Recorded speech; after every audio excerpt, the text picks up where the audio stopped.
A young season continues for the Keene State Owls as the baseball team is getting ready for its first game in its Ripken experience here at Myrtle Beach, South Carolina. Today it's the first game of a doubleheader between Keene State and Framingham State. Hello, everybody. Good morning. Thank you for joining us here on the Owls Media Network. I'm Nick Landy, here to bring you today's action, and we are literally getting ready to get started here in a moment. We will bring you the starting lineups shortly as Framingham State is getting ready to get started.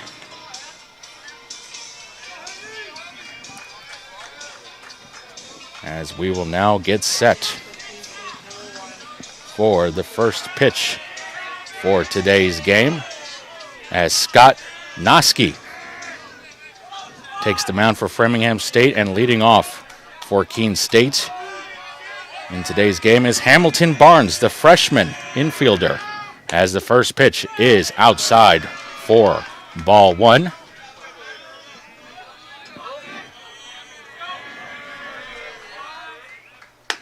The next pitch there gets in there for strike one, 1-1 to count.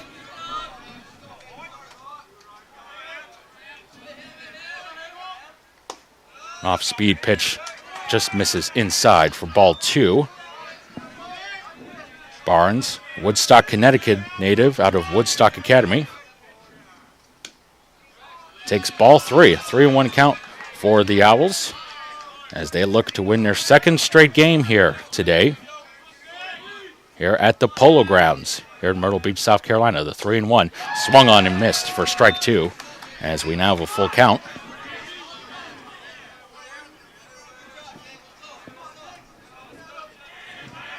And a payoff pitch, high for ball four, and we get a leadoff walk for Hamilton Barnes. So a man on first, nobody out for the Owls.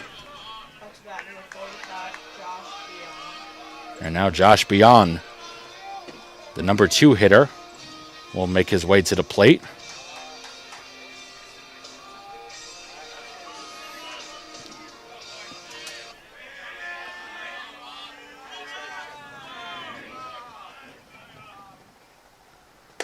And that first pitch is inside for ball one.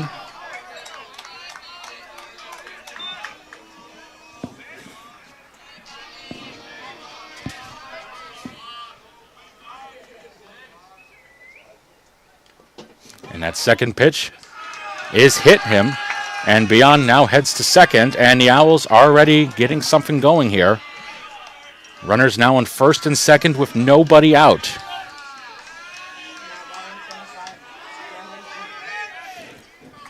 And that brings up Brendan Eaton, one of the captains on the Owls. The fifth-year outfielder looks to drive in the first run for today's game against Scott Noski.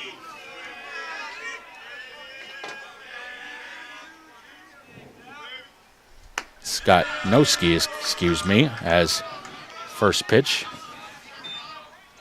is outside for ball one. Cloudy day here in Myrtle Beach, South Carolina. We might be getting some rain later. And that pitch is fired in there for strike one.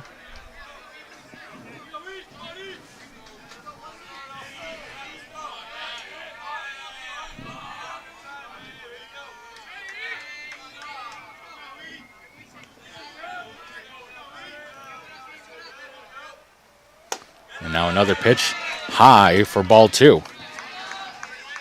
And it's interesting to see the new rules in place here, as there is a 20-second pitch clock,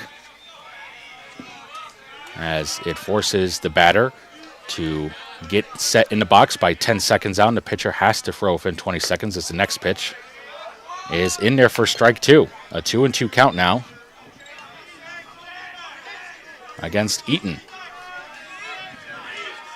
Pitcher is still allowed as many pickoff attempts as he would like, but can only step off the mound once.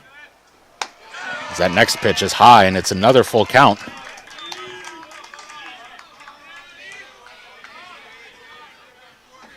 Eaton playing in right field today for the Owls. in 2 games so far this season. Eaton batting .286. Has already 2 RBIs, 1 from each game against Trinity College from last weekend. Here's the payoff pitch. Swung on and missed for strike 3, and Eaton goes down on strikes for the first out.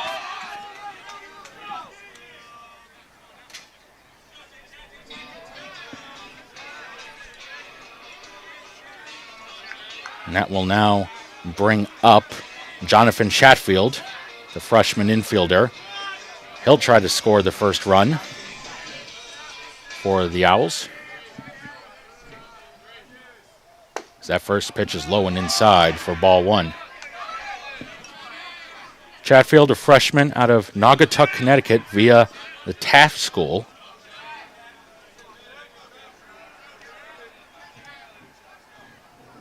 Has runners on first and second. And next pitch is inside again for ball 2.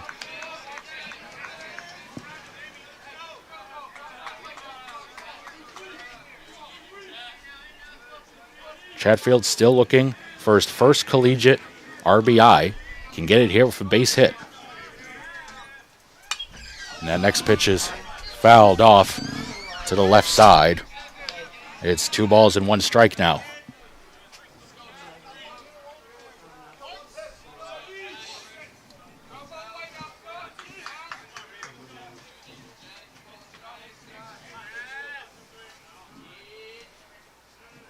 Here's the next pitch in the dirt, and it's now 3-1. Owls have runners on first and second for 3-1 count. Could load the bases here with another walk.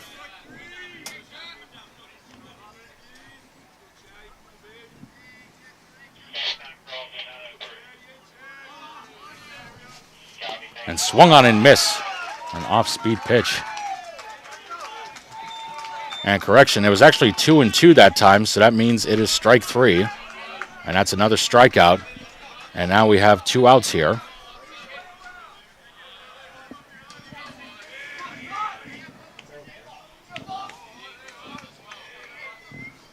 And the first pitch is in for a ball.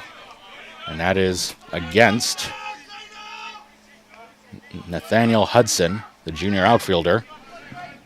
Promising start to the inning for the Owls, but they will try to still get a run out of it. On a 1-0 count. Next pitch is also outside, so 2-0 against Hudson, Florence, Vermont native.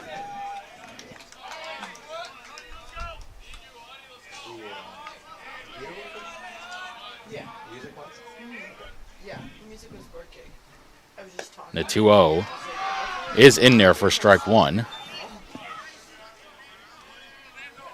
Hudson already has an RBI and 3 hits and a run scored this season. Runners will be going on contact. Next pitch is flied to first base, and that will go out of play for a foul ball, bringing the count to 2-2.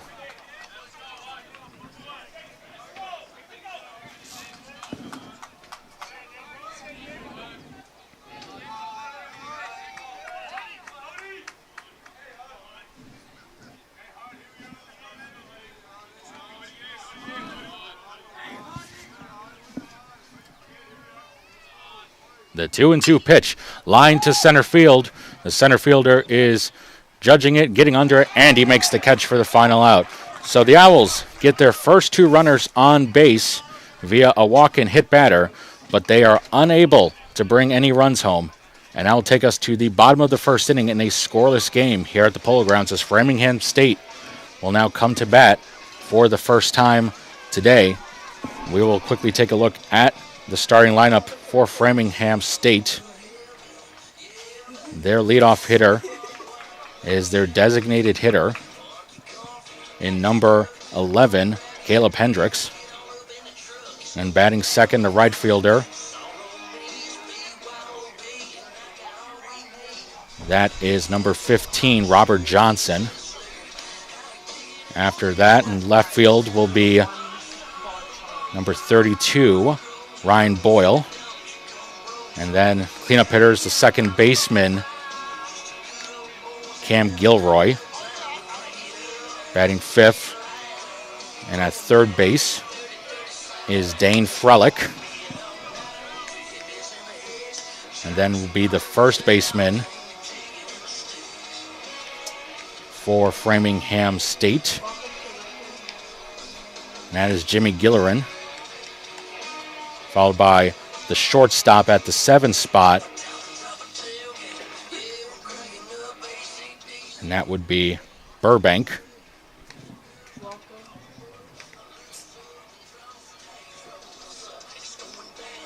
More specifically, Stephen Burbank at shortstop in the 7th spot.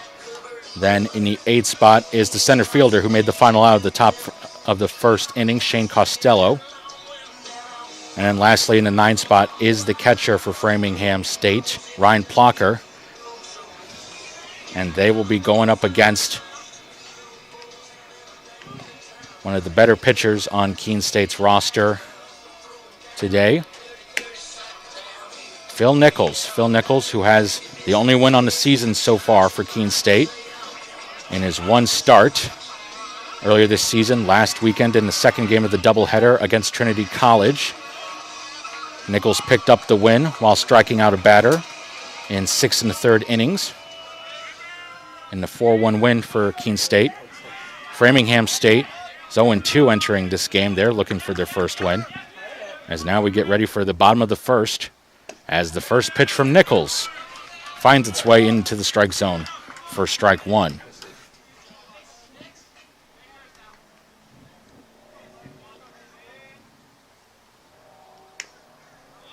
Next pitch doesn't get in there. Count even at 1 apiece against Caleb Hendricks, the leadoff hitter.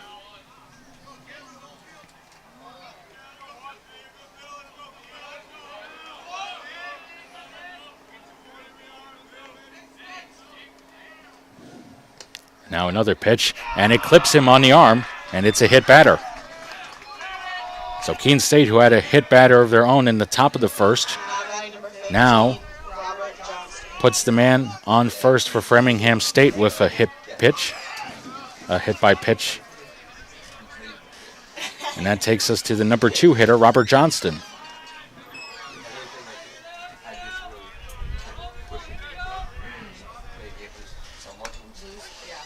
And it is 0-1 to count against Johnston.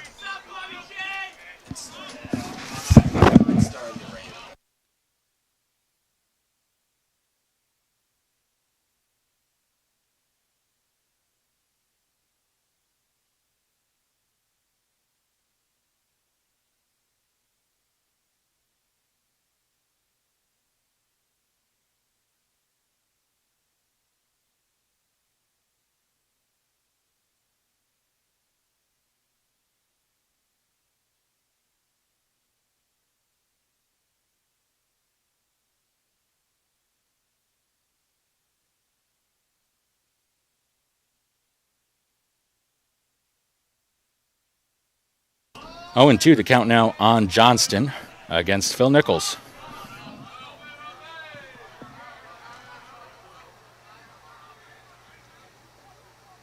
The pitch line to right field, and there's our first base hit of the ball game. It is a single to right field for Robert Johnston, and Framingham State now has runners on first and second with nobody out.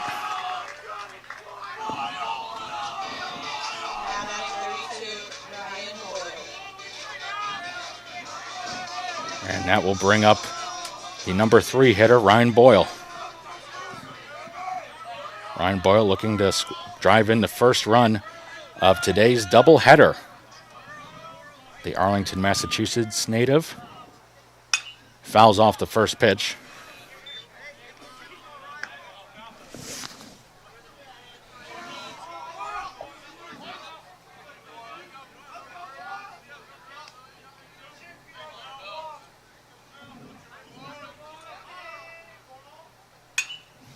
And takes another swing at the next pitch for another foul ball, and it's already 0-2.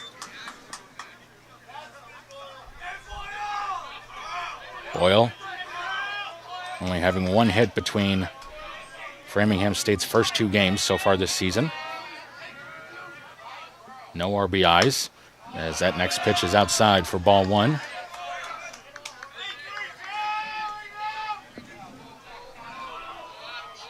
And it has started raining here.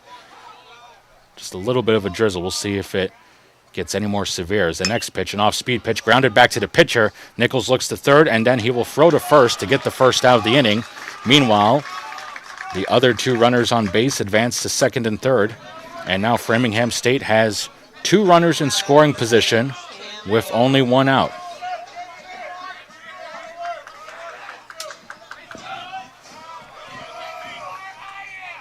And that sends up the cleanup hitter for Framingham State, Cam Gilroy.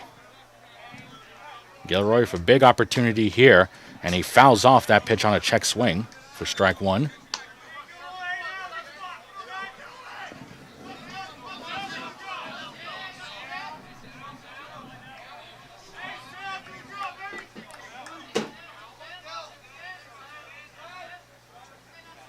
Gilroy already having 3 hits so far this season as time is called.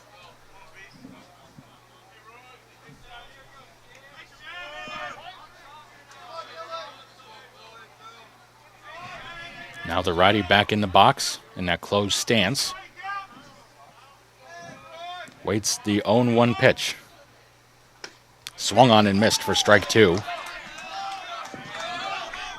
As Nichols trying to get his first strikeout of the day here against Trinity College last weekend. Nichols was able to get 1 strikeout.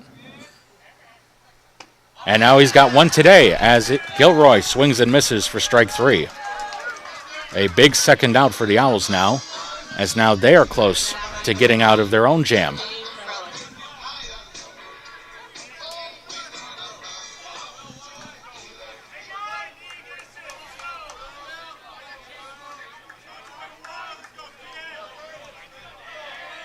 And now up to bat is Dane Frelick. Takes the first pitch in the dirt for ball one.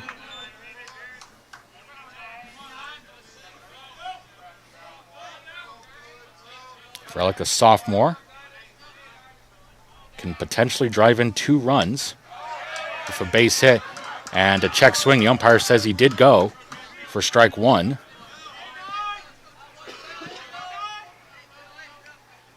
Frelick also searching for his first RBI of the season here. Takes a breaking ball that just misses the inside corner for ball 2.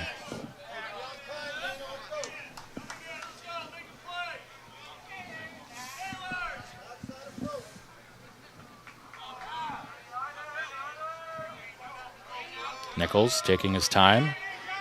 Now gets ready to deliver the pitch. Swung on and missed for strike 2. It is now 2-2 the count with runners on second and third. And Nichols is a strike away from getting out of the inning.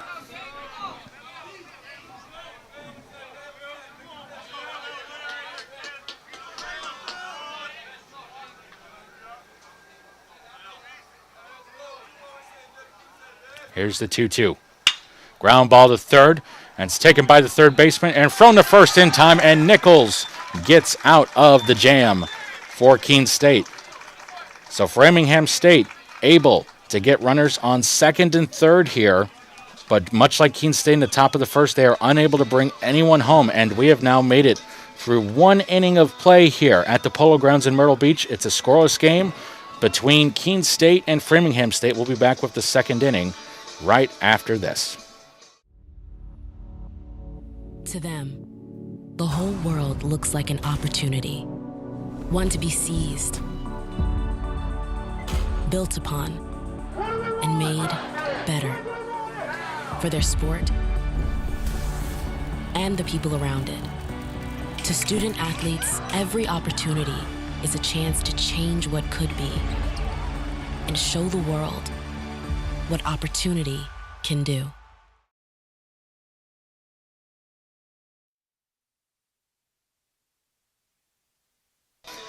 Top of the second inning about to get underway in a scoreless game between Keene State and Framingham State. Both teams leaving 2 men on base in the first inning, unable to get anyone home. As leading off this inning for the Owls will be the catcher for this first game, and that is Evan Calley. And filling out the rest of that starting lineup for the Owls. So after that will be the third baseman who made the final out of the bottom of the first for Keene State. And that is Evan McHugh, as that first pitch is outside for a ball. And that pitch, meanwhile, finds the strike zone. Count even at 1. After McHugh, following him, as a line shot down the right field line is a fair ball. And now rounding first and heading to second with a stand-up double is Callie.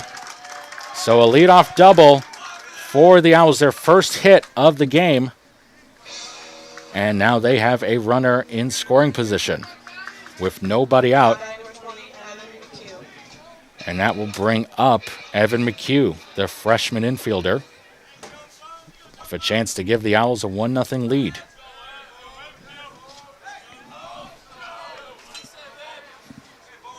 First pitch by Noski is in there for strike 1.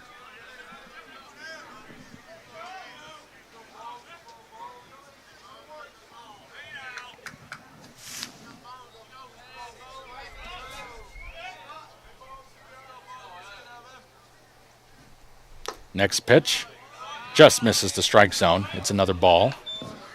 Or I should say it's ball 1. The count is even at 1-1.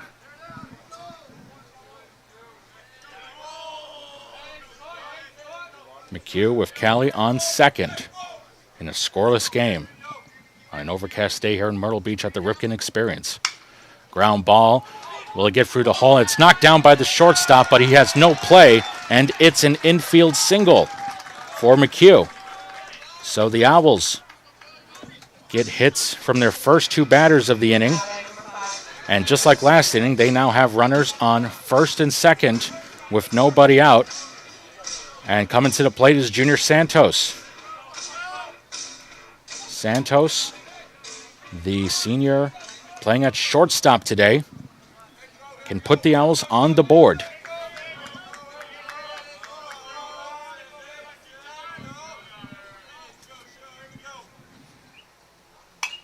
And he fouls off the first pitch there. Santos, native of the Dominican Republic, previously came out of East Hartford in Connecticut. That next pitch gets in there for another strike.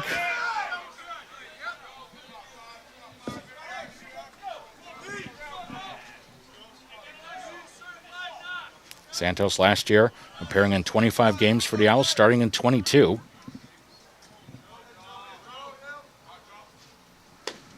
Takes a ball right there. Santos searching for his first hit of the season, went hitless in last weekend's doubleheader against Trinity College. That next pitch is lined to right field for a base hit. And Callie's coming around third. The throw is off target. Callie scores. McHugh going to third, and he is tagged out at third. So the Owls do get a run on the single by Santos, while McHugh is thrown out at third by the catcher. It's 1-0 Keene State, with now 1 out in the top of the second inning. As the first pitch there is taken for ball 1, as it is the center fielder for the Owls, the pickoff row there, not in time.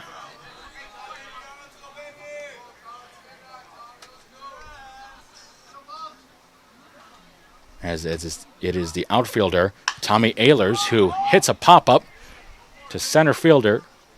The center fielder coming in on the charge, makes the catch for the second out, and it's a flyout for Tommy Ehlers. And that completes our first trip through the Keene State batting lineup. And that takes us right back to the top of the lineup for Hamilton Barnes. Hamilton Barnes got on base to start today's game on a walk and was stranded at second. As that first pitch is in there for strike one. And now high pitch there for ball two.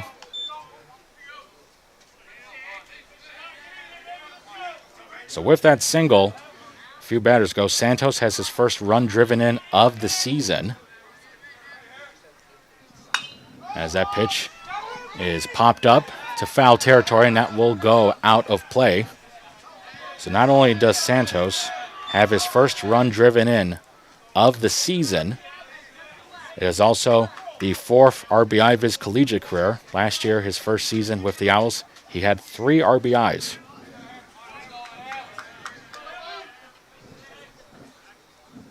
And Santos has to go back to first.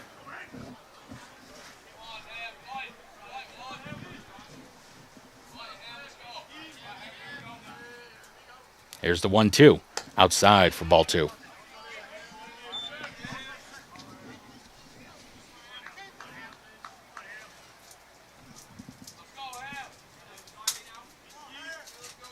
The Owls, as that pitch is fouled off, the Owls arriving in Myrtle Beach yesterday morning.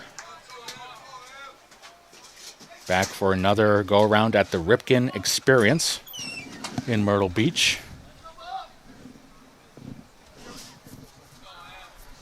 As the umpire gets a few more baseballs.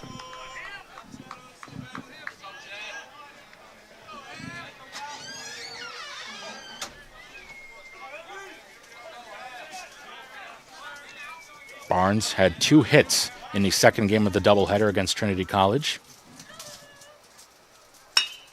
Hits that one, and that is a diving stop by the shortstop. The throw, however, is not in time. It's an infield single for Hamilton Barnes.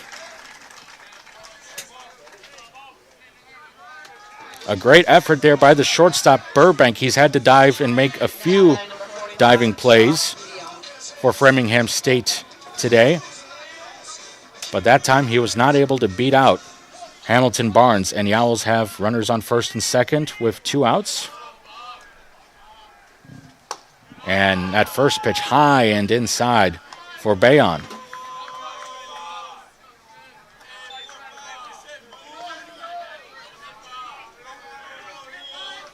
Josh Bayon was hit by a pitch in the first inning.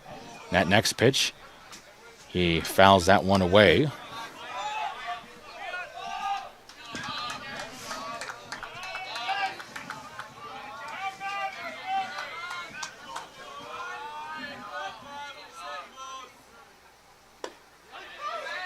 Another pitch in there, finds the corner for strike 2.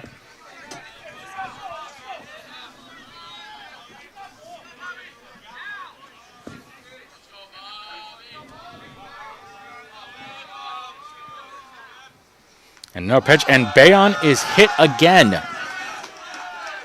2 trips to the plate, and 2 times Bayon has been hit by a pitch. And that will load the bases for Keene State.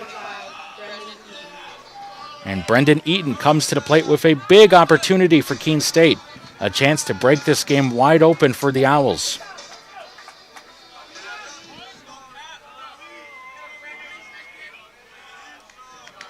Can the 5th-year player drive in a run at first pitch inside for a ball?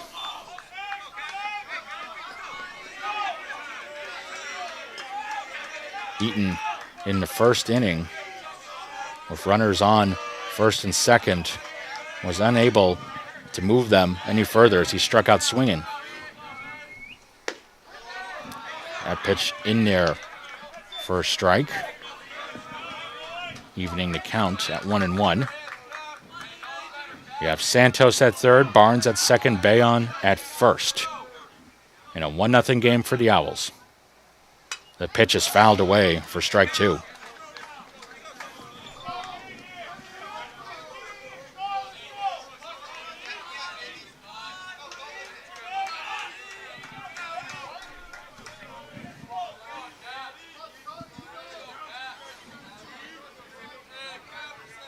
The next pitch outside for a ball.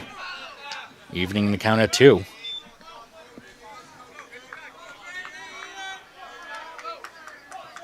Brendan Eaton, the Nottingham, New Hampshire native, trying to drive in a few more runs for Keene State in the second as he fouls that pitch off to stay alive. Eaton recorded 2 RBIs in both games against Trinity. An RBI in the first game of the doubleheader and an RBI in the second. Recorded 2 total hits, and he also scored a run. Next pitch, right up the middle to the second baseman, and he will step on first to end the inning. But Keene State does drive in a run to take a 1-0 lead, and we will bring you the bottom of the second right after this. I believe sportsmanship is it's a mutual admiration and respect for your fellow competitors.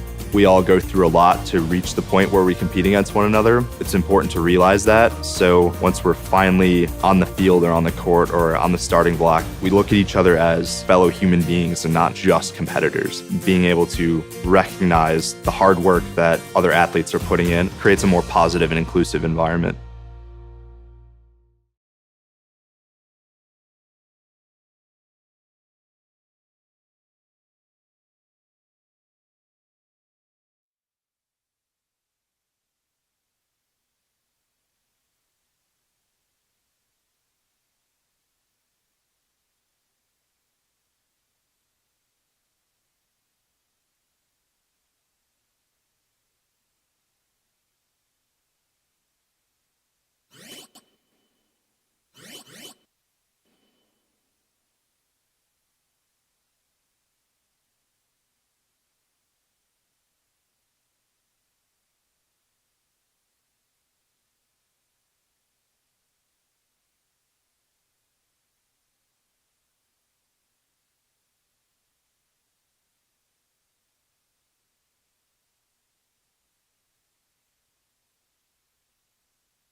College sports fans, get ready for game day with officially licensed merchandise from the NCAA official online shop, ncaa.com/shop.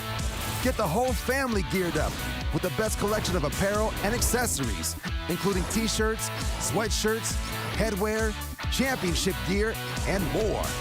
Visit the NCAA shop for today's special offer and rep your favorite team now. Only at ncaa.com/shop.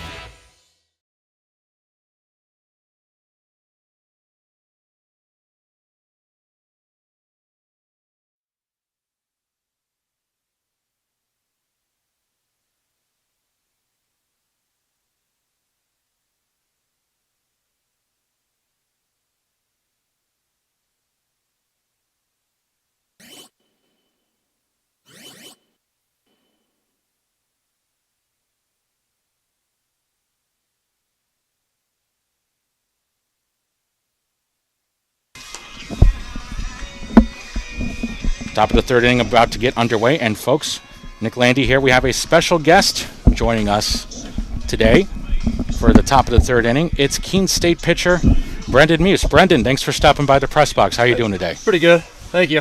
I just wanted to say happy birthday to my mom. It's her birthday today, so I just wanted to shout out Nancy Muse. Yeah, love you, Mom. Fantastic. We'll get the birthday wish right out of the way. Fantastic. We hope you are enjoying the game, Miss Muse. And it's a pretty good start with Keene State already getting up 1-0. Yeah, pitching the way he is. Should be a good game. Pretty busy couple of days here so far. We had to leave Keene State very early yesterday morning to get here in time, as it is a 2-0 count here. And now a 3-0 count. Long day. We still had to come up with practice for a few hours yesterday.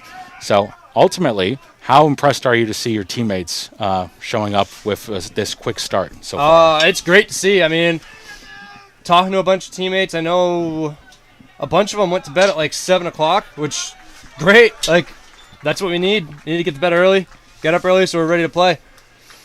Yeah, first of 8 games for Keene State. And for you personally, how much enjoyment do you get when you have the opportunity to come to a unique environment like this and play at a venue that not many other teams get the opportunity to come travel and play at? I mean, it's great. Like you just said, not everyone gets to come here. The fields here are beautiful. The turf is great. We're right on the beach, too, so, I mean, it really doesn't get any better. Hotel right on the beach. I couldn't stop looking outside of my hotel window yesterday. Very nice environment. Hopefully the rain clears up a little bit and we actually get some nicer weather later this week.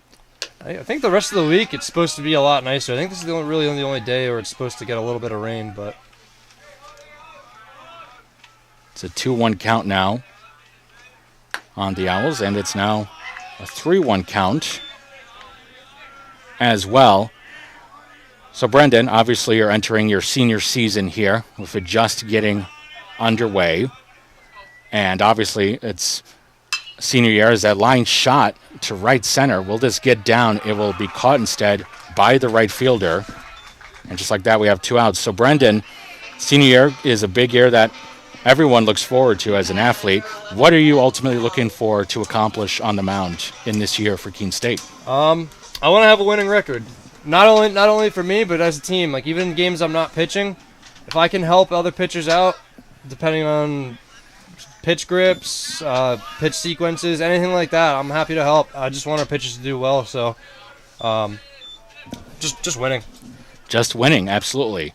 I know the team is looking to have a big step forward under Justin Blood, who's entering his second year in the dugout as the head coach for Keene State.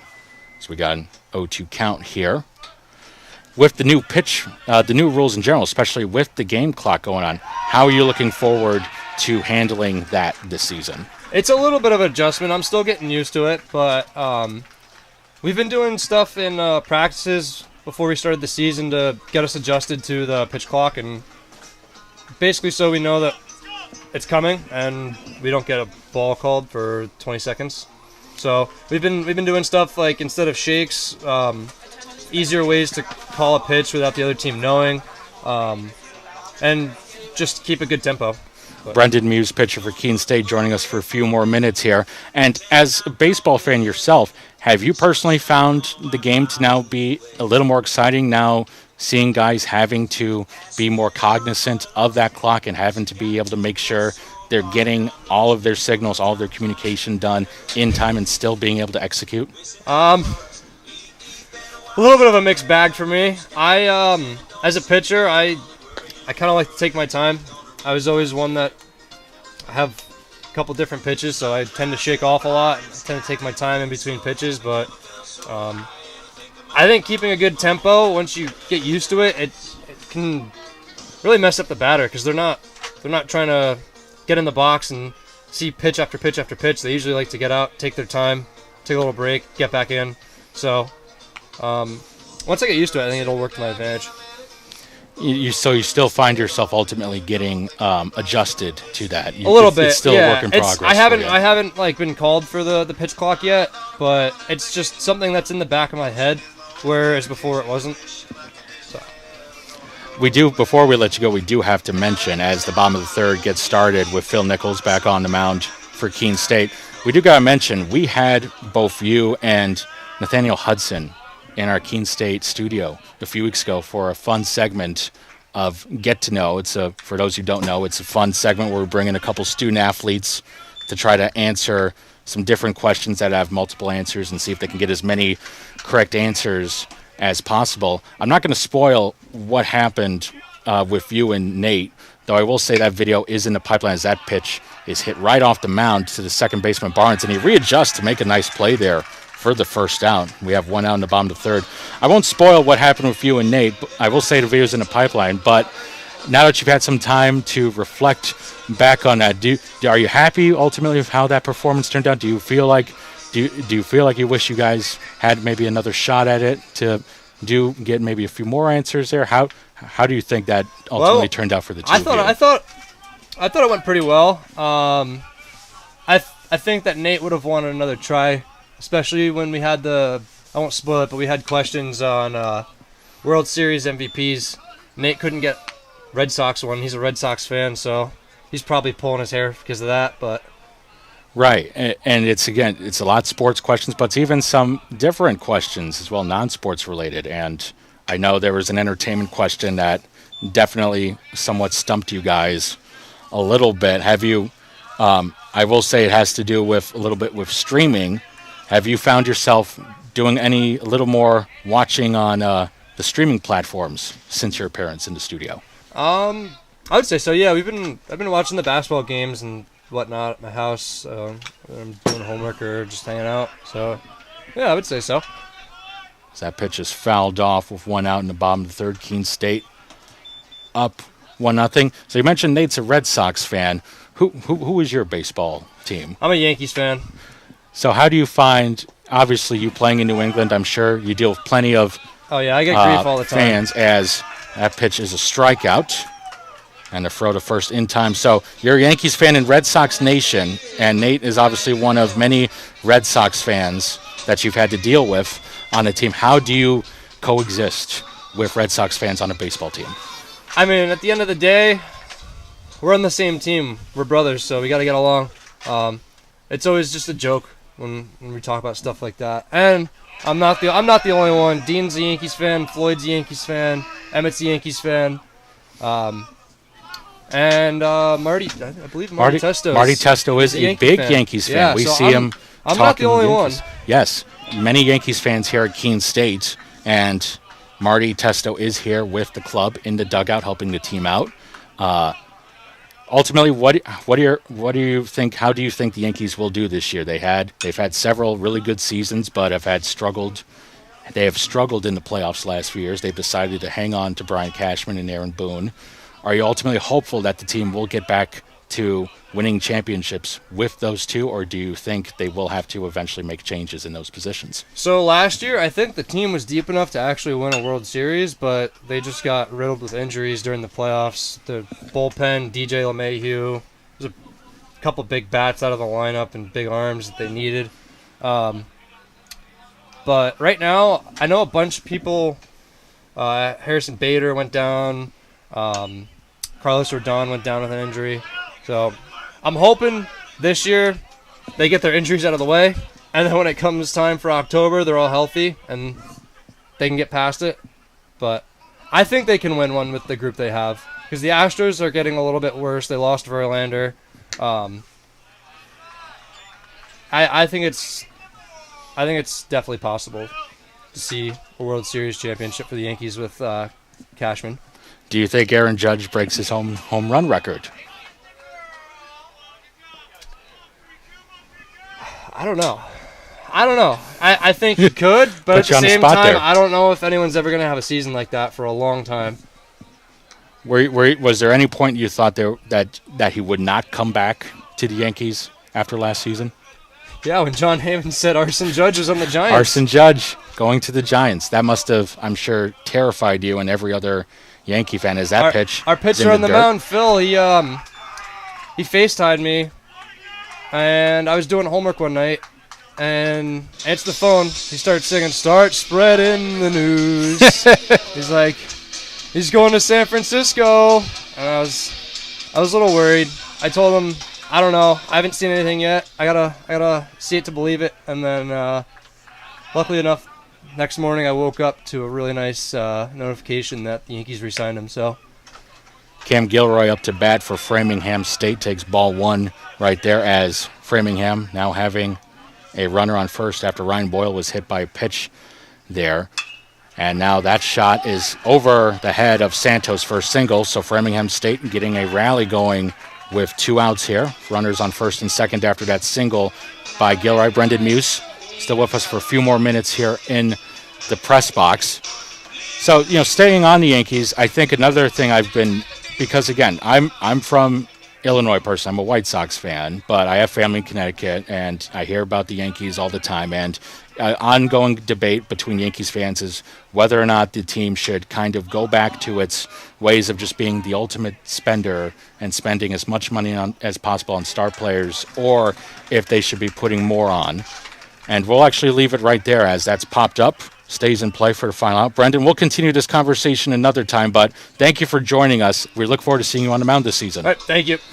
We'll head to the fourth. It's a 1-0 Keene State lead over Framingham State. Pay attention. Welcome to Fandom 101. We'll cover the tools of the trade, from foam fingers in the wave to the super secret wave. How's that for a course description? Lesson 1, your game starts long before the opening whistle, so arrive prepared. 2, if something piques your interest, raise your hand. And 3, work in groups. NCAA championships. Attendance is encouraged. Passion is mandatory. Get your seats today at ncaa.com/tickets. Class dismissed.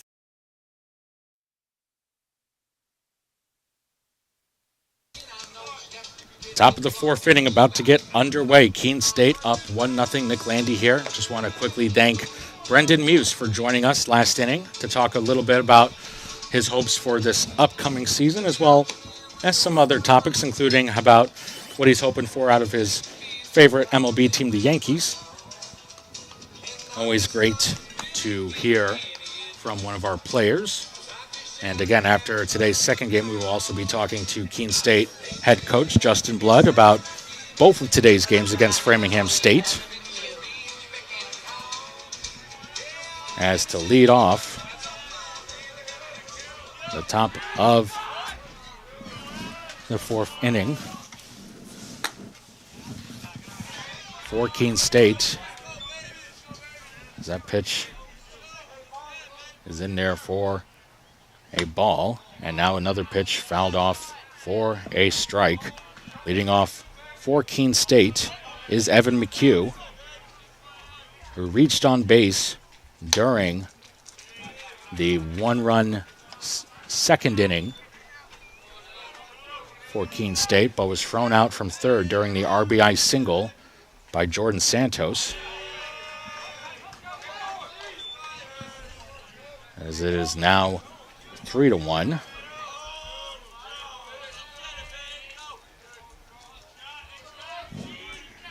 McHugh trying to get back on base as he hits a pop fly to shallow left field. And this play will ultimately be made by the shortstop for Framingham. for the first out of the inning.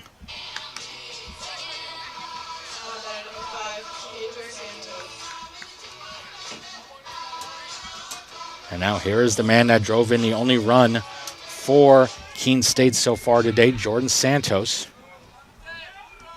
An RBI single to right field to drive in Evan Calley, who started off that second inning with a double. And then McHugh singled to shortstop, bringing Calley to third.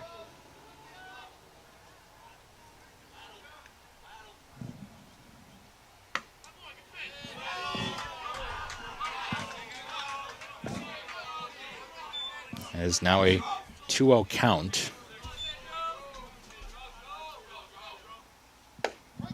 And now there is strike one against Santos.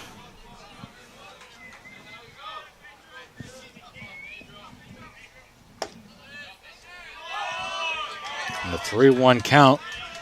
And there is ball four right there. So Santos reaching base in both of his plate appearances so far today.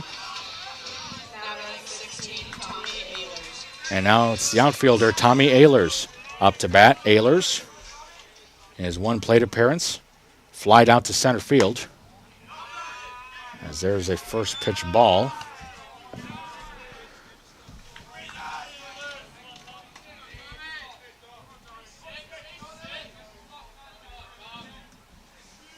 It was raining a little bit briefly. It seems like the rain has stopped for the time being as a check swing. The umpire says he did go. That evens the count at 1 apiece.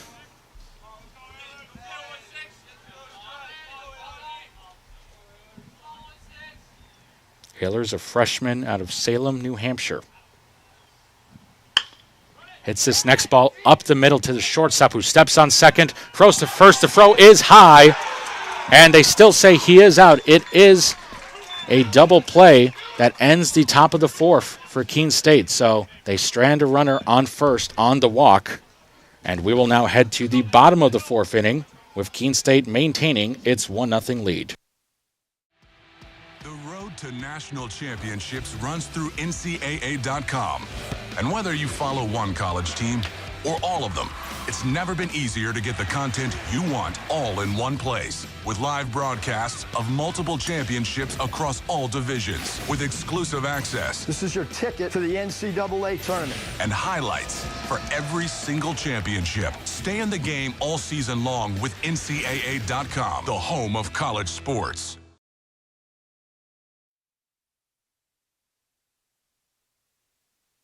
Keene State up 1-0 as we head to the bottom of the fourth inning. As Phil Nichols, who has thrown 3 shutout innings so far, is back on the mound. He went 6 1/3 last week against Trinity. We'll see if he can get around the same area this season, or I should say today. A quick note, all the doubleheaders that Keene State will play this week, which will be today, tomorrow, and on Wednesday, they will all be 7-inning games, whereas all the individual games that they will play will be 9-inning games. So I'm sure Justin Blood would be more than happy to see if his pitcher could go 5 or 6 innings today and give his bullpen as much rest as possible, as that first pitch is inside for ball 1.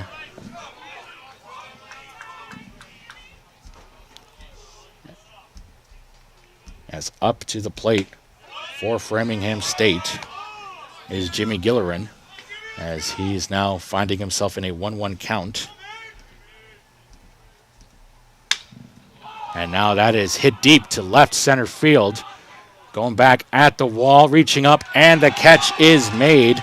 Didn't have to jump up to rob a home run or anything, but still, without a doubt, an impressive catch made by the center fielder, Tommy Ehlers, and there's 1 out in the bottom of the fourth.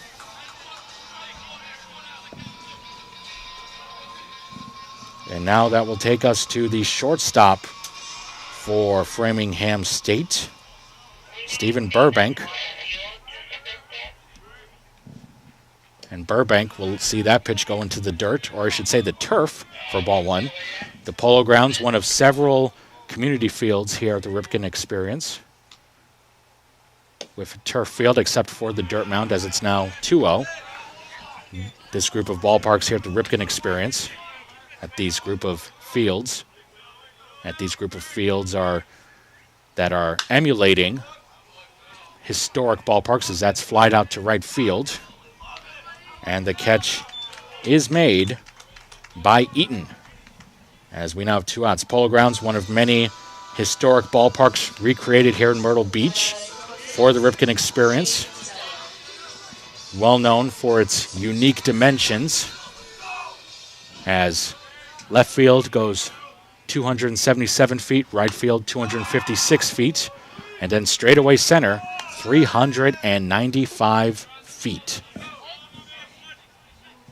And we'll be playing multiple games here at the Polo Grounds. They will also be playing at Griffith Field, and then tomorrow they will be playing 2 games at Pelican Stadium, the home of the Myrtle Beach Pelicans, the minor league affiliate of the Chicago Cubs. Swung on and miss for strike 2 there, as up to bat for Framingham State is Costello.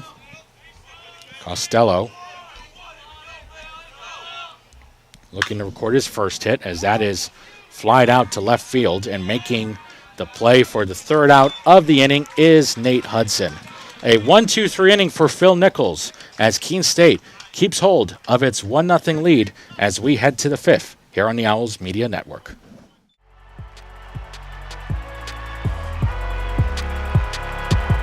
Number 32, Kyle Hornsby.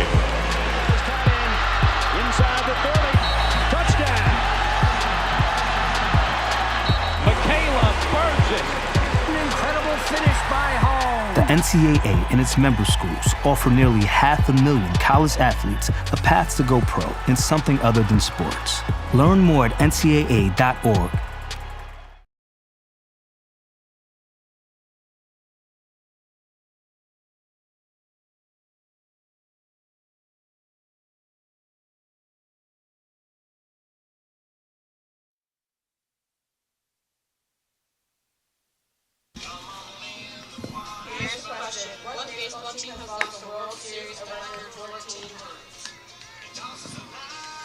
Top of the 5th inning, getting ready to get underway here in Myrtle Beach, South Carolina, of Keene State.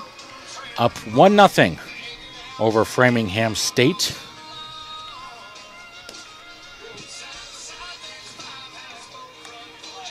As Keene State will have the top third of its lineup up to bat here, with Hamilton Barnes to lead off.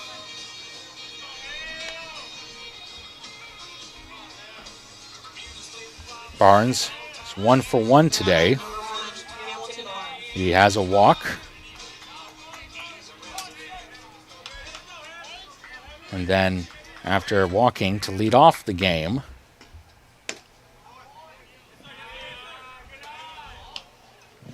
as a first pitch ball right there.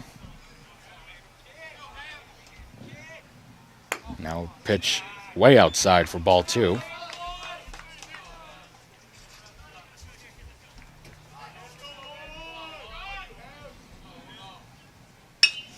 And now that is flied to right field. And that will drop for a hit.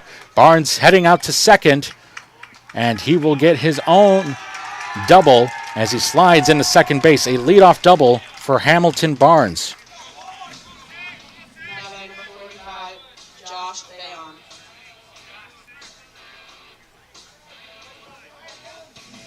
Barnes halfway through the cycle with a single and now a double. And now it's Josh Bayon coming to the plate. He's had a rough day, not in terms of playing bad, but more so because in both of his plate appearances, he has been hit by a pitch. So he will need some ice. And there we go again. 3 plate appearances and 3 times that Josh Bayon has been hit.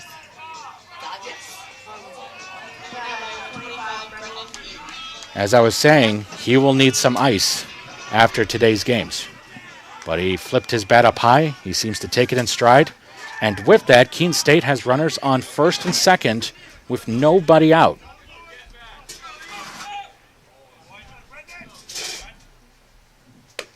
As the first pitch is way outside for a ball one for Brendan Eaton. Eaton 0 for 2 today. Now he's looking for his first hit, which could potentially bring in Hamilton Barnes to make it a 2-0 game.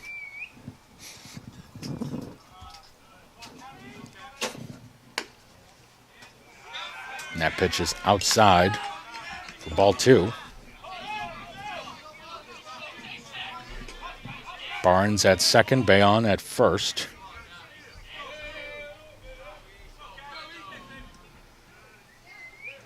The next pitch by Noski. That's also outside. And it's a 3-0 count now. Owls looking to manufacture another run here.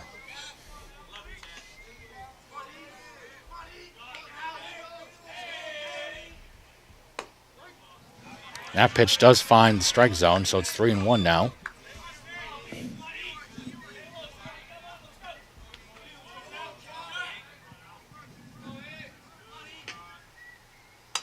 And now it's fouled off by Eden. So after starting 3-0, Eaton now with a full count with runners on first and second and nobody out in the top of the fifth. And again, both of the games today are going to be 7-inning games as that's fouled back. Still full count. Both of today's games will be 7-inning games. Whereas any day where Keene State plays one game, which will be on Tuesday and Thursday, those will be 9-inning games. The payoff pitch, another foul ball by Eaton as it stays at 3-2.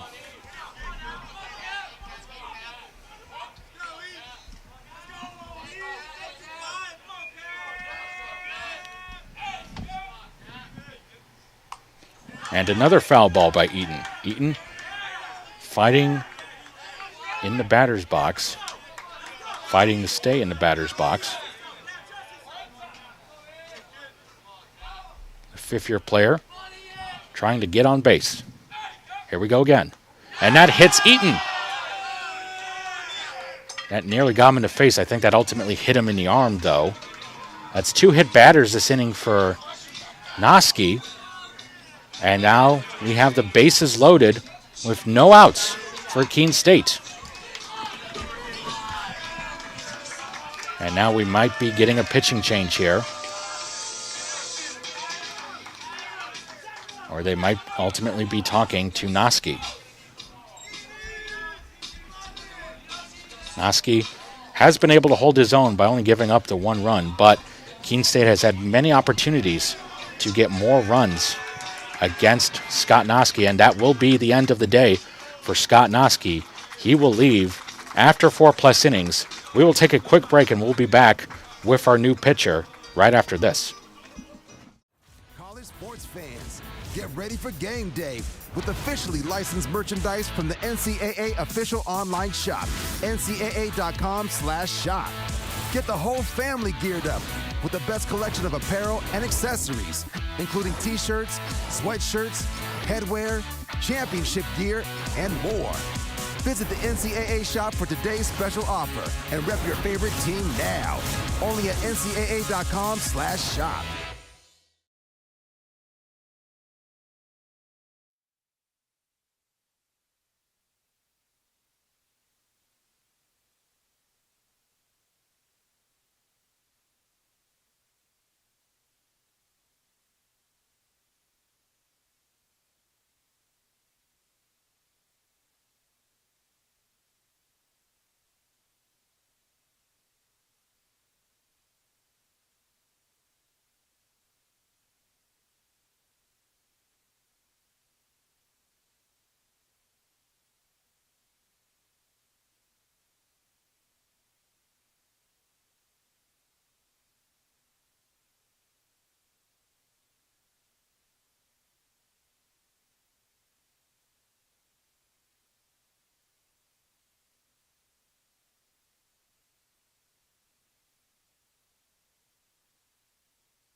4-0 Keene State here.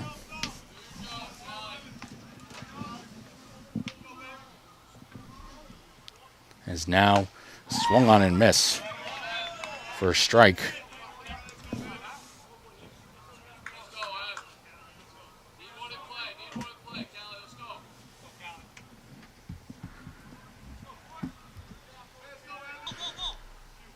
And the catch will be outs.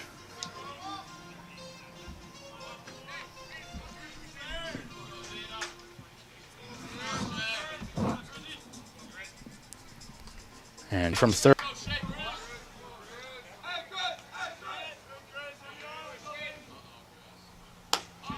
And Zena. And now that pitch will be a strike against Zena. Zena, a Greenville, New Hampshire native, takes ball 2 there.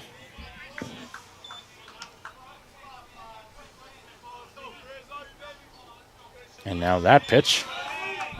It's outside. It's 3-1 now for Zena, making his first plate appearance today in a pinch hitting role against Ponza. Swings and misses, and the count's now full.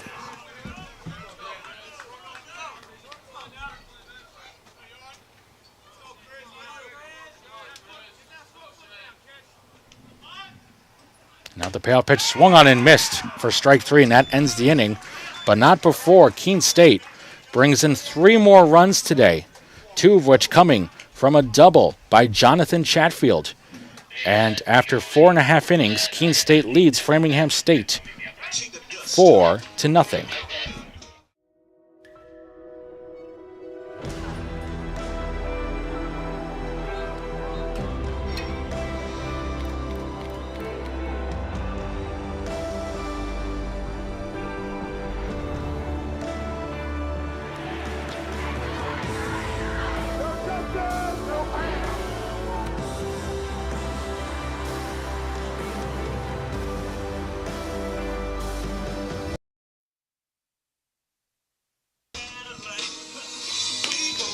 Bottom of the 5th about to get underway. With Keene State now with a 4-0 lead over Framingham State.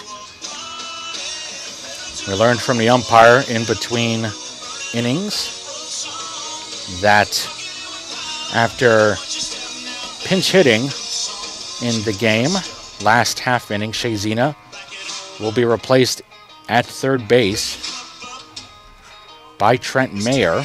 So Trent Mayer will now be at third base for the Owls as Phil Nichols back on the mound. He's already thrown 4 shutout innings, looking to make it a 5th.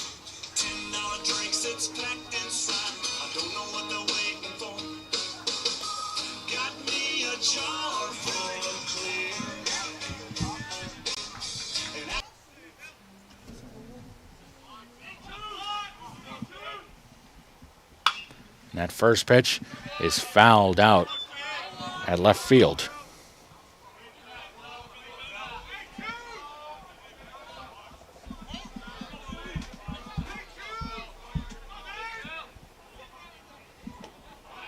And now that pitch in the dirt.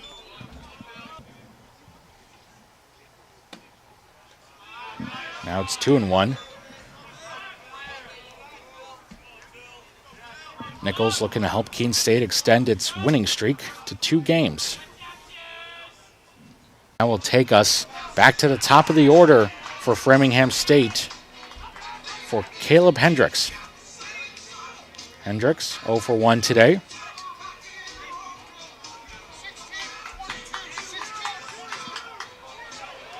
And meanwhile, we learn that Framingham will send in a pinch runner for Plocker. And that pinch runner for Framingham State will be number 16, Matthew Shaver. So Matthew Shaver pinch running at first as that first pitch is fouled off by Hendricks.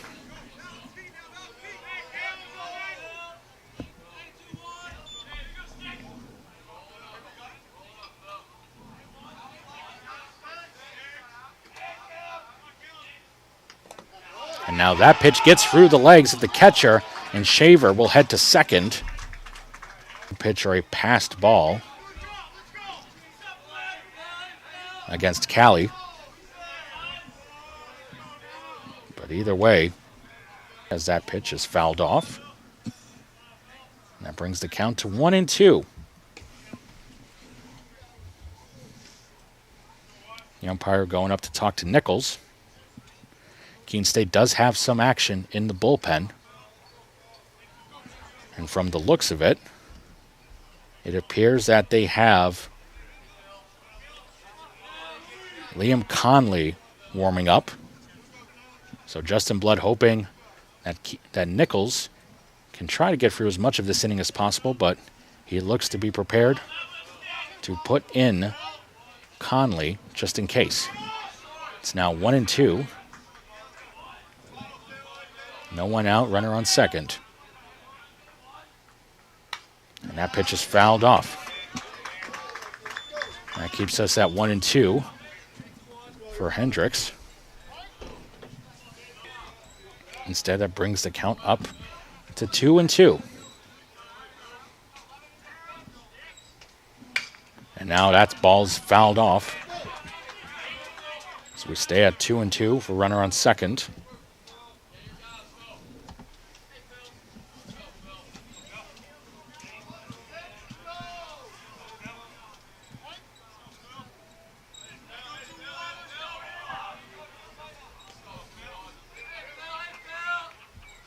And now is the next pitch by Nichols. Outside, and the count's full.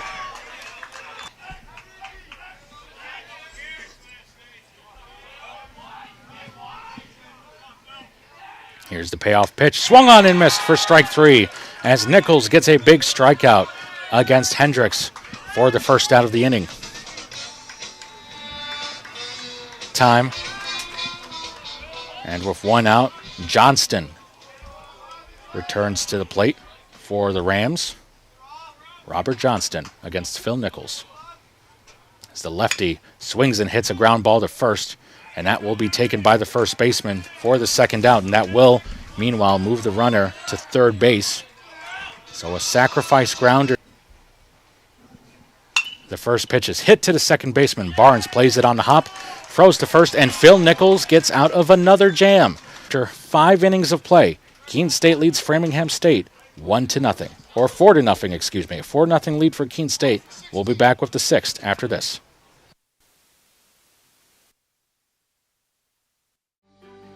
Comprehensive learning is being able to adapt to experiences and apply the things that I learned.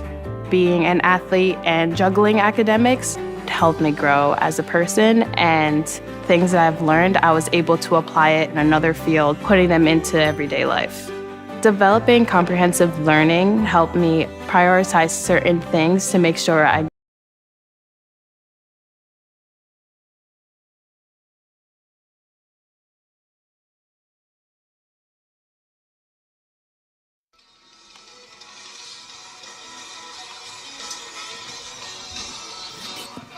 getting ready for the top of the sixth inning here as Keene State leads Framingham State 4-0. Few changes for the Rams this inning. They have a new catcher in. Evan Kirkpatrick takes over after Matthew Shaver came on and pinch ran for Ryan Plocker last inning. So he will do the catching for the new pitcher for Framingham State. That is Josh Sunderland, the freshman out of Mansfield, Massachusetts. And this will be the collegiate debut for Sunderland, who has not appeared so far this season. Sunderland, coming out of Boston College High School, will look to keep the Owls at bay here and give Framingham State a chance to make a comeback here in the first game of the Ripken experience.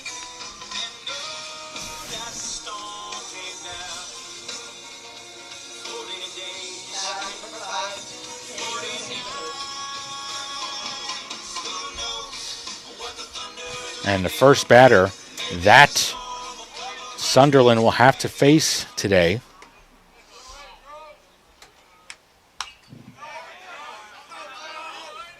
is the man that got the scoring started in today's ball game. Junior all the way back in the top of the second inning as he check swings there. He held his swing. Hitting a Callie had led off that inning with a double, and then McHugh followed that up with a single, and then Santos knocked. And on that first pitch, it is a pop fly to left field. The left fielder sprinting over, and he will get there in time to make the catch for out number 2. So Josh Sunderland, the freshman pitcher, making his collegiate debut, getting 2 quick outs, and has a chance to get a 1-2-3 inning in his collegiate debut if he can get by the leadoff hitter for Keene State today, Hamilton Barnes.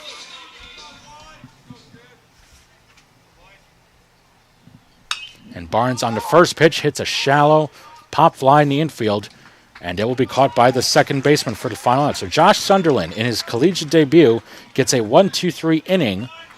And as we head to the bottom of the 6th inning, Keene State holds on to a 4-0 lead over Framingham State.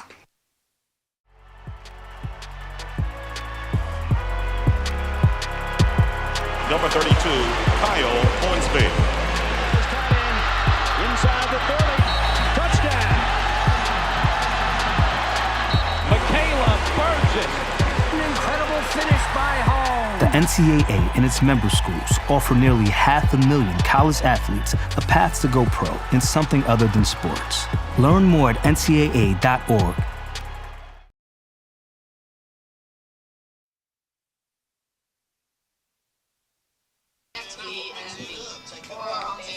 Phil Nichols returns to for Keene State.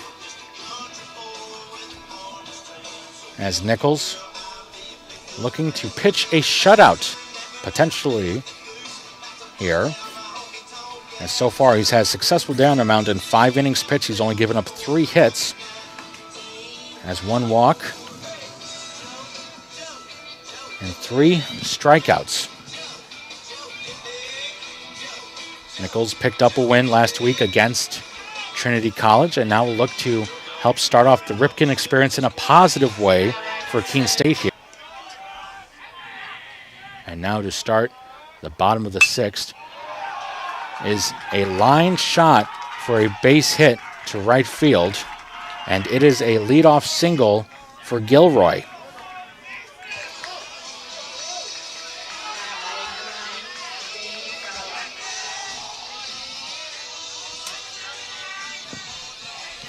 So a man is on base once again for Framingham State. They've had their opportunities as well to get runners on the board, but they have struggled to so far as a swing and a miss.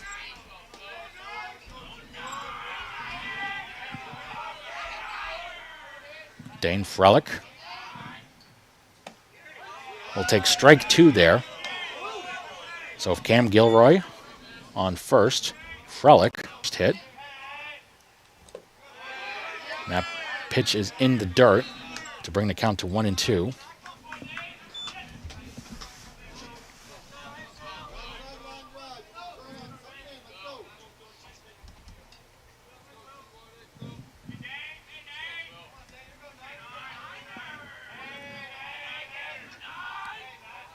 And the 1-2 is a ground ball to third, and a quick throw to second in time, and to first. The throw is high, is held in by the first baseman, but instead it will ultimately be a sacrifice grounder hit by Frelick as Gilroy is thrown out at second, as that was the first play that we have seen at third base today.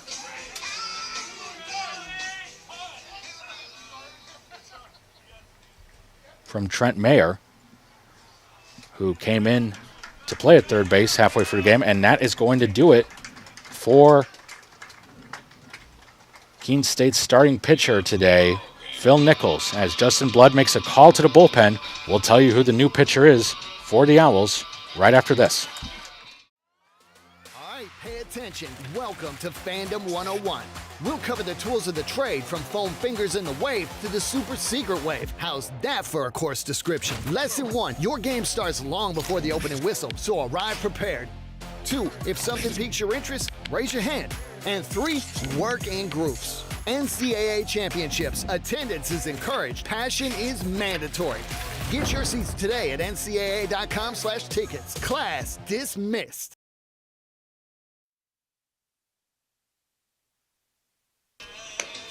A new pitcher's in for Keene State, and it is the man we were teasing to in the bullpen last inning.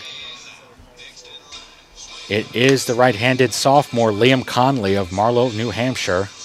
Conley making his second appearance on the mound this season. He appeared in Game 2 of the doubleheader against Trinity last week, in which he pitched an inning and 2/3, gave up 1 hit, 1 run that was earned, had 1 walk and 1 strikeout.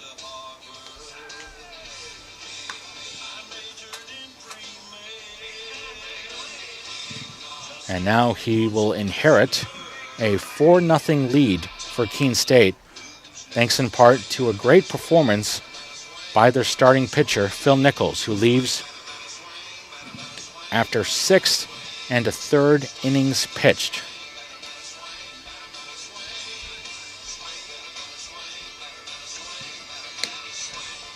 And the final numbers for Nichols today: 5 1/3 innings pitched, 4 hits, 1 walk, 3 strikeouts. Right now he has given up no runs, but he is responsible for the runner at first base, Frelick.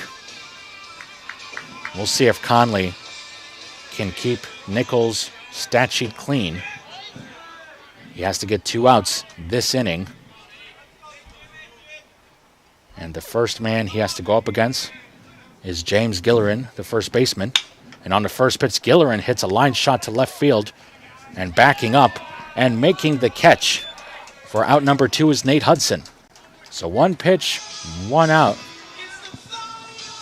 for Conley. There are now 2 outs. And trying to keep this inning going a little further for the Rams is the shortstop Stephen Burbank.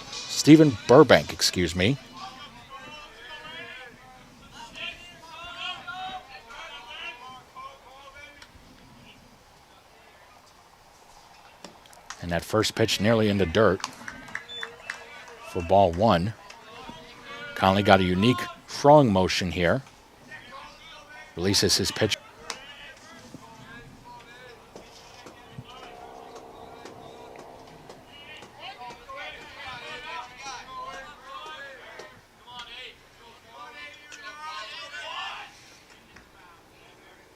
And the next pitch is inside for ball 2.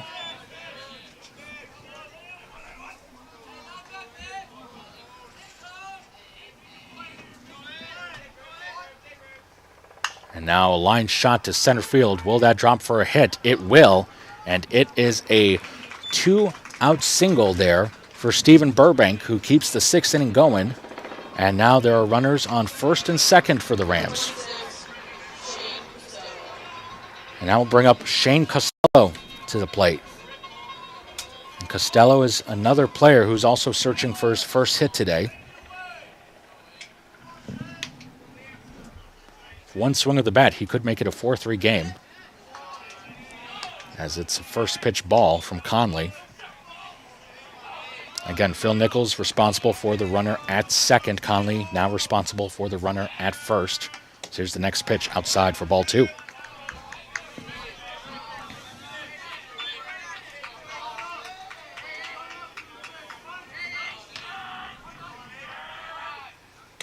Now another pitch outside again. It's a 3-0 count. Conley trying to hold the lead for Keene State here.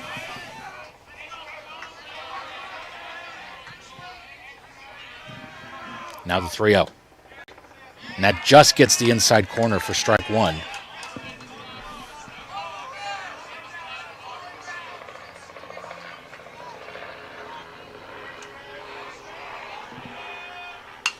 And now a soft liner back to Conley, who makes the catch. And Conley gets out of the jam in relief for Phil Nichols. We're heading to the 7th and potentially final inning of Game 1 of today's doubleheader with Keene State up 4-0.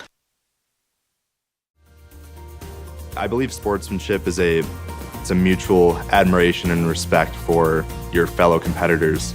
We all go through a lot to reach the point where we compete against one another. It's important to realize that. So once we're finally on the field or on the court or on the starting block, we look at each other as fellow human beings and not just competitors. Being able to recognize the hard work that other athletes are putting in creates a more positive and inclusive environment.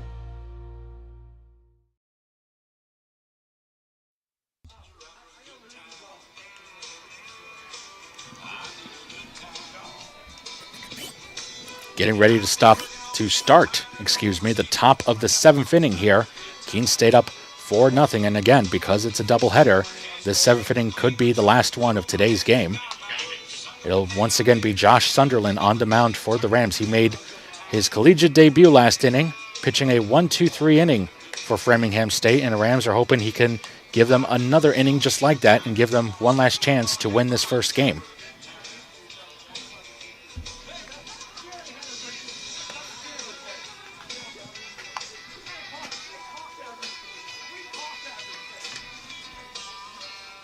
Again, to recap the game so far, they got 2 RBIs from Jonathan Chatfield on an RBI double. And then after that, Brendan Eaton scored on a passed ball. And that's where we stand right now. As leading off the top of the 7th inning for Keene State is Josh Bayon. And so far, this at-bat's gone by a lot better for him than his past 3 at-bats, because in his past 3 at-bats, he's been hit by a pitch. And now this time he makes contact as he hits a deep shot to center, but the center fielder gets under it, and he will make the catch for out number 1. So a fly ball out to Costello leads to the first out of the top on that passed ball in the 5th inning. He got on base that inning as a result of a hit by pitch that he also took.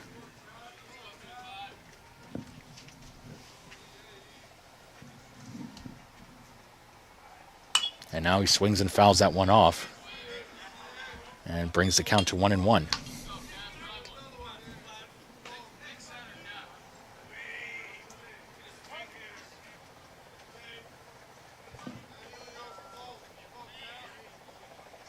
And a breaking ball here gets the call. A great play there by Frelick. As now we head to the man with the biggest hit of the game so far, Jonathan Chatfield. As I mentioned, he had that 2-run RBI double to right field in the 5th inning, and it came literally on the first pitch delivered in relief for Framingham State by Ponza, as that pitch is in there for strike 1.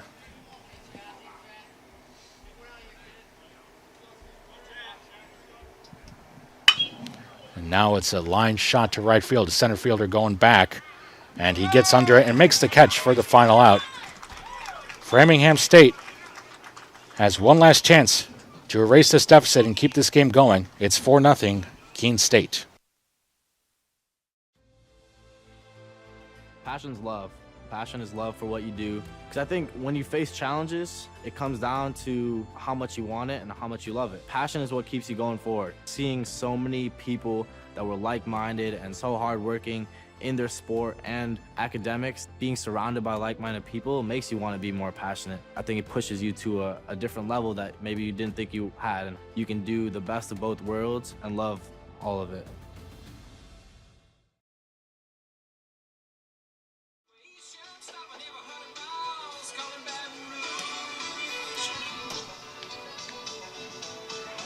The bottom of the 7th about to get underway as Keene State is 3 outs from picking up its first win here at the Ripken Experience and second win this season. And it will be Liam Conley on the mound once again to try to wrap this game up. Having An excellent start on the mound. And Conley was able to hold Framingham State from getting any runs last inning.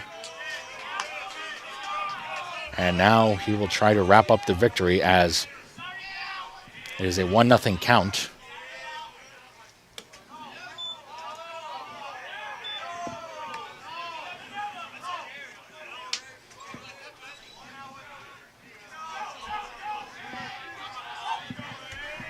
Two-0 count now on the batter.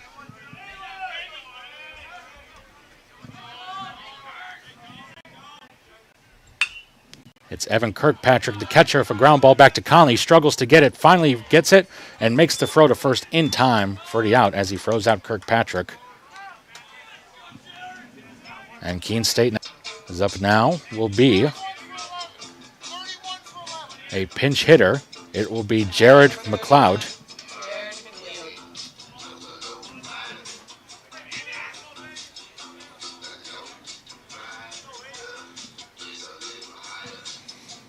McLeod, a senior out of Dorchester.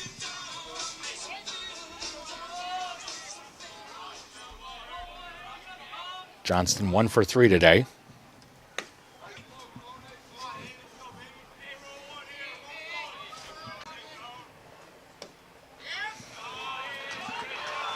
That pitch that time, not finding the strike zone. It's now 1-1. And again, make sure you join us, folks, for Game 2 of today's doubleheader between. In the meantime, Keene State looking to wrap up Game 1, as it's a 2-1 count now in Johnston.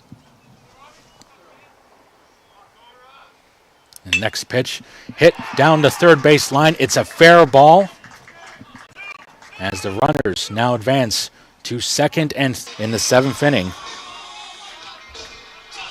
Framingham State knocking on the door, looking to break through for its first runs of the game.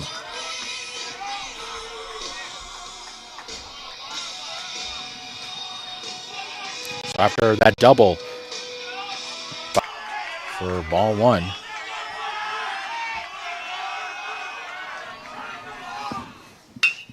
Next pitch down to third base line, and it just goes foul.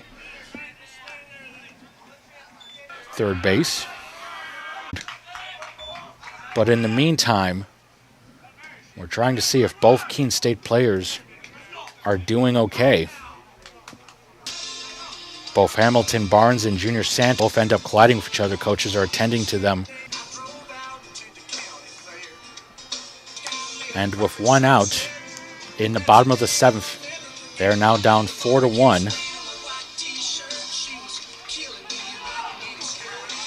As now Santos, he is also sitting up. The coaches are talking to them.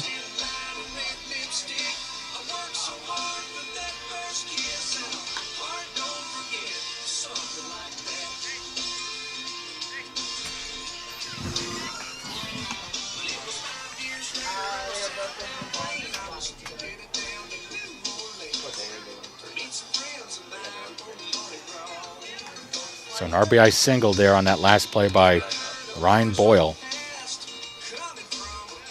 Keeps the Rams in this game as it looks like both Santos and Barnes are back up.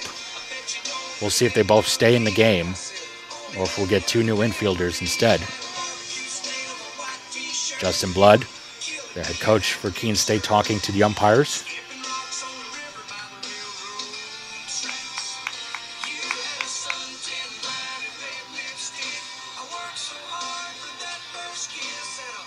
And it looks like both Barnes and Santos are good to stay in the game.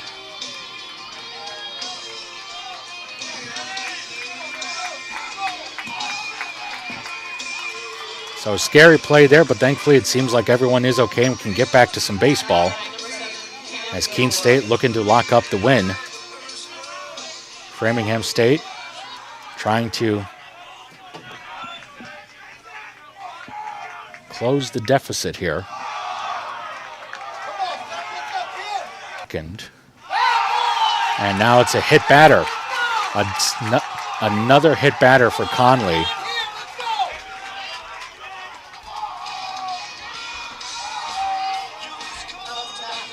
This time it was Cam Gilroy getting hit.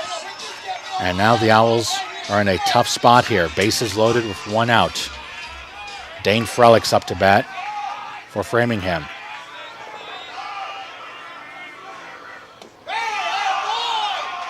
First pitch is a ball, and you can just hear the dugout for Framingham getting more active. They've been somewhat quiet throughout the game, but now they are sensing a comeback here.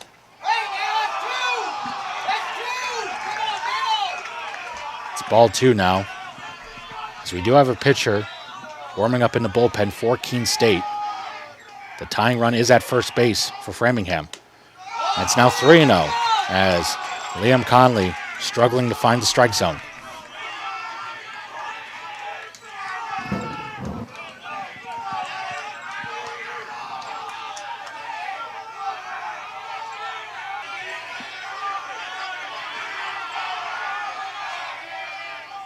Here's the next pitch. Inside for ball four, and another run scores. Robert Johnston crosses home plate. It is now 4-2 Keene State. And that 3-run send out a pinch runner. It is Lucas Basil. And I think we are going to get a pitching change here for Keene State. Liam Conley's day is done as the Owls look to lock up the win. We'll tell you more about the new pitcher for the Owls after this. College sports fans, get ready for game day with officially licensed merchandise from the NCAA official online shop, ncaa.com/shop.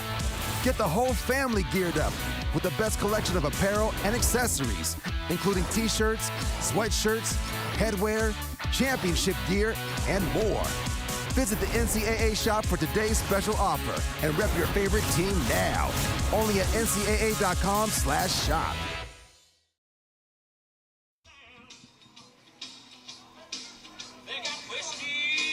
A new pitcher is on the mound for Keene State in a tight spot with the Owls up 4-2 in the bottom of the seventh, and the bases are loaded.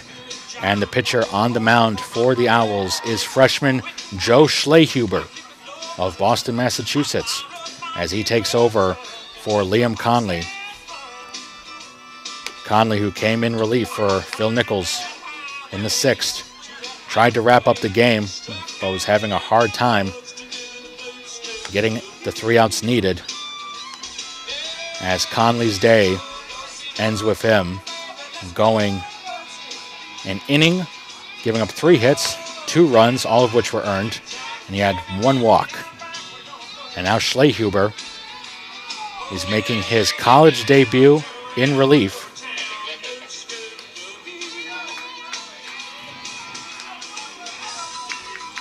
As he will try to help the Owls pick up the win. And the first batter that he will have to face is James Gillerin. Gillerin 0 for 3 today, but he has a chance to get the biggest hit of the game. The first pitch swung on and missed for strike 1.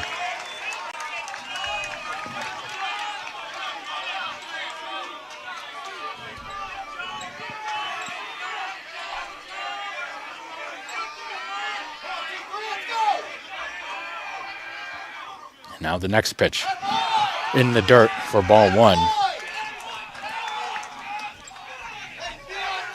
An excellent block that time by Evan Cowley to keep a run from scoring.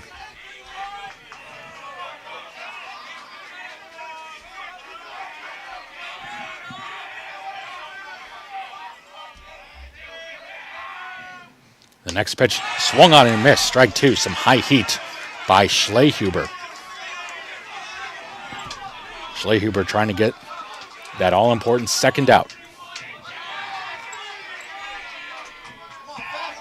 The 1-2. Swung on and missed for strike 3. A big strikeout by Schlehuber. And there's 2 down in the 7th.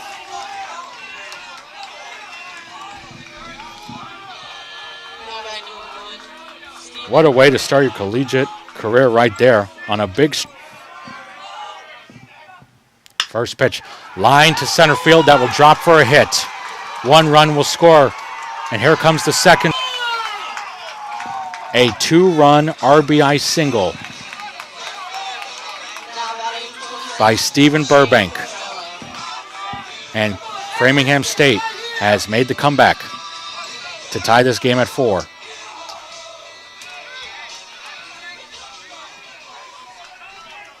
And now Framingham State will try to pick up a win here. They're a hit away from doing so. As the first pitch is in there for ball 1. And up here is Shane Costello.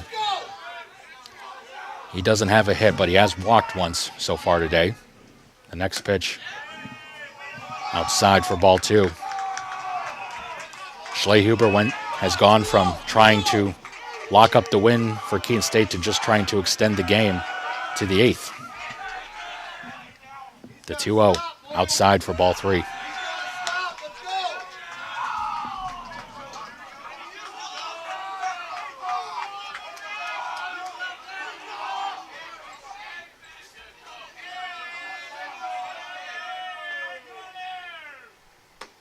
And that pitch gets in there for strike 1. It's now 3-1.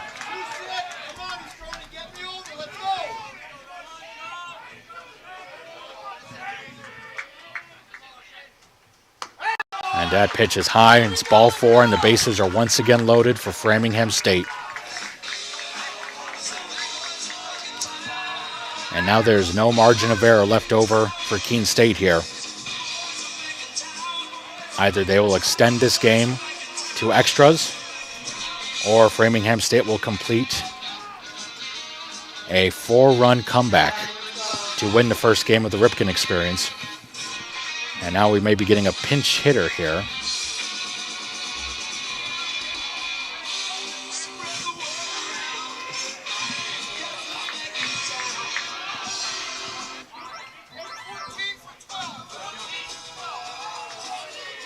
And it appears we will have a different batter.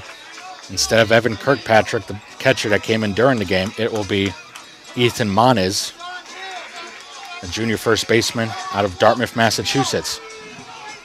Moniz with a chance to complete the comeback for Framingham State in Game 1 of the Ripken Experience.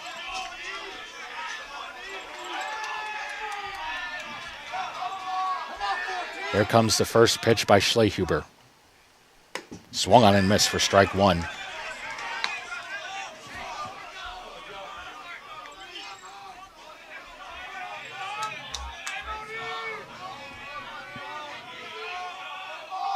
Now the next pitch. That also gets. Here's the next pitch. Fouled out.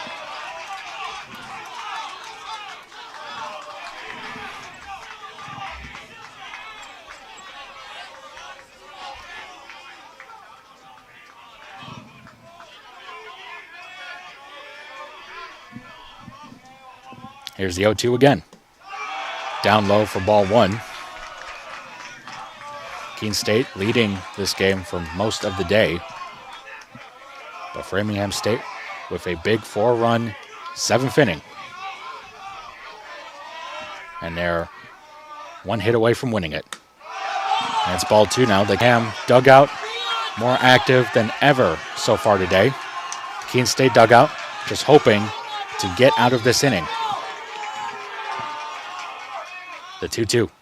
Ground ball back over the head of Schlehuber. Barnes gets it at second, throws to first, and a nice pick play there by the first baseman, and they get out of it. But not before Framingham State makes the comeback. 4 runs in the 7th inning, and now we will head into the extra innings. The 8th inning is upon us. We'll be back with more of the Ripken Experience after this. Passion's love. Passion is love for what you do. Because I think when you face challenges, it comes down to how much you want it and how much you love it. Passion is what keeps you going forward. Seeing so many people that were like-minded and so hardworking in their sport and academics. Being surrounded by like-minded people makes you want to be more passionate. I think it pushes you to a different level that maybe you didn't think you had, and you can do the best of both worlds and love all of it.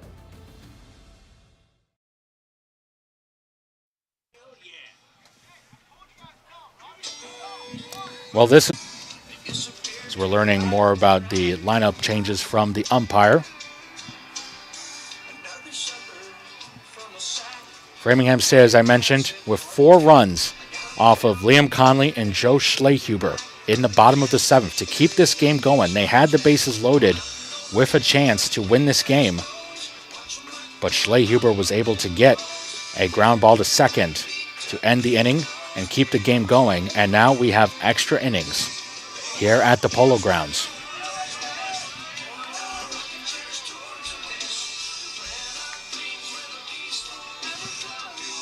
So to lead off, the top of the 8th is Nate Hudson. The top of the 8th inning will be led off by Nate Hudson.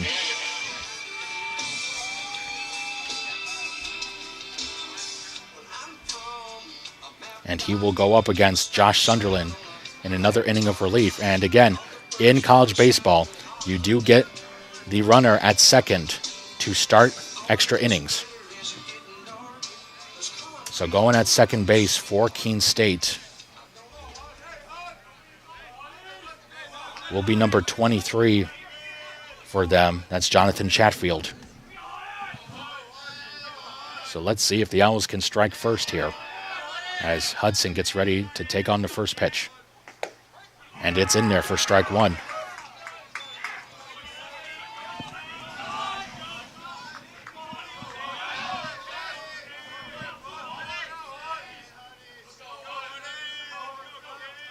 Sunderland getting ready for the next pitch. Throws back to second. It's not in time as Chatfield gets...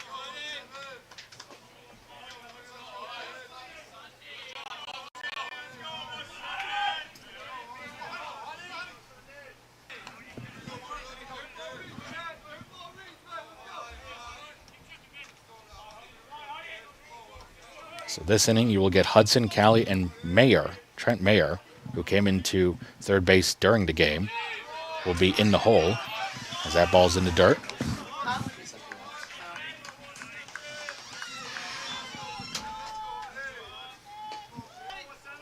And now here's the 2-1. Swung on and hit, and a diving stop by the first baseman, and he will toss it over to the pitcher in time for the first out. But that will be a sacrifice grounder as Chatfield moves over to third. So Hudson getting the Owls one step closer to taking the lead here. A great play that time by Johnston for Framingham State. And Johnston played a big role in that comeback in the bottom of the 7th.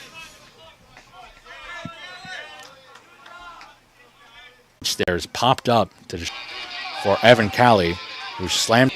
And now here's Trent Mayer making his first appearance in the batter's box.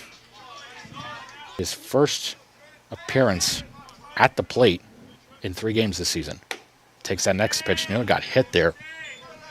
It's 1-1 now.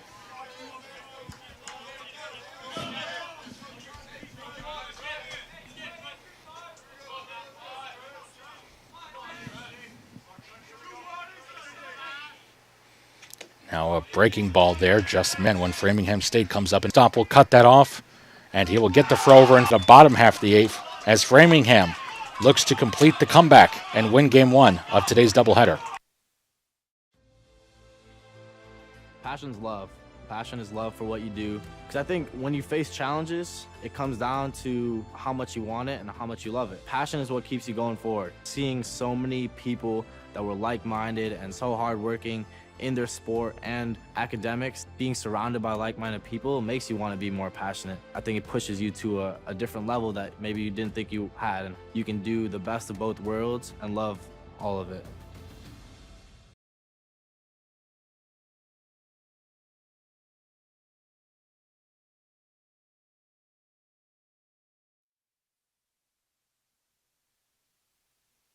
It's like you've been waiting all Bottom of the 8th, about to get underway. State.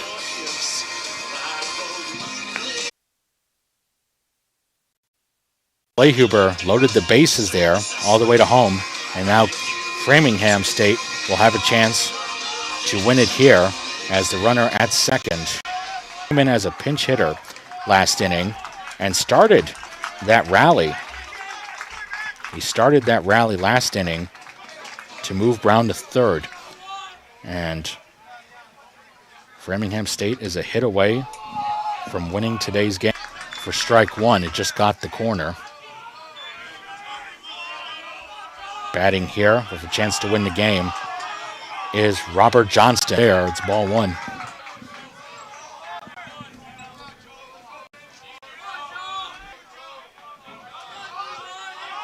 The next pitch is outside. It's 3-1 to give them a chance to set up a double play here. Potentially ending double plays. The ball is hit down the line. It's a fair ball, and that's the game. A game-winning walk-off RBI single for Robert Johnston, and Framingham State comes back from 4-0 down in the 7th inning to win game one in extra innings, 5-4. And that will do it as Framingham State celebrates near second base. They get their first win of the season. They get their first win of the season to go up to 1-2 on the year. Keene State now also drops to 1-2 on the season.